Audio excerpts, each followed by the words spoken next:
Well, we're joined now by social policy analyst Rakib Ehsan, who believes that they are, and Labour activist Chris Worrell, who believes that Labour aren't ignoring this scandal. Good morning to both of you. Rakib, let's start with you. And you think they are ignoring the grooming gang scandal in this country?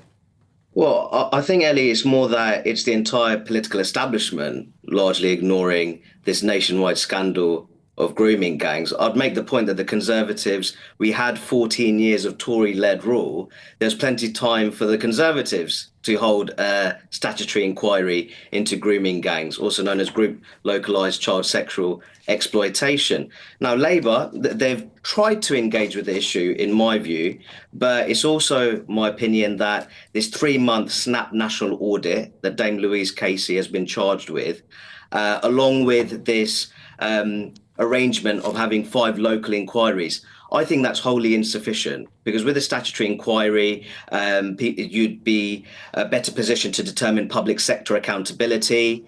It would have the powers to compel witnesses to stand and take evidence under oath. So overall, I'd say that I think that the Labour government's approach to it is insufficient, but I think this is a problem that spans the entire political establishment in the UK. OK, Chris, what do you make of it all?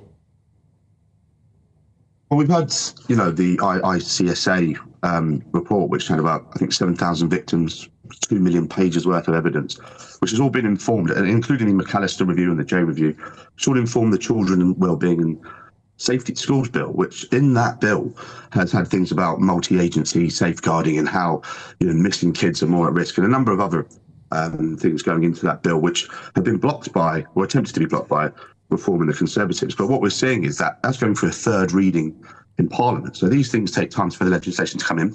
We've seen Yvette Cooper talk about the grooming gang task force, where they've got 550 arrests and safeguarded 4,500 children from that as well. So to say it's been ignored, I don't think it's fair. Rakib? Well, I'd make the point that with the independent inquiry into child sexual abuse, there were some useful recommendations which emerged from that, but it fell well short in terms of determining public sector accountability when it comes to group localised child sexual exploitation.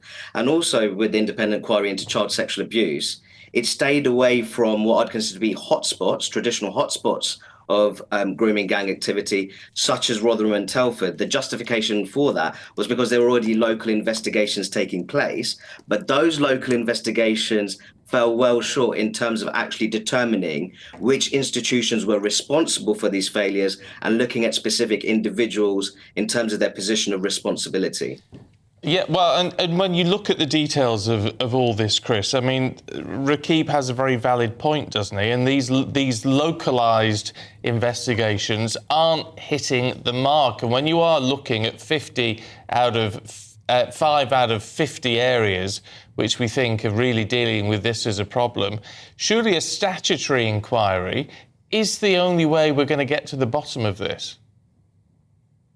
We've had 61 reports in the IICSA, and a lot of them have started out in local and moved forward as they've developed.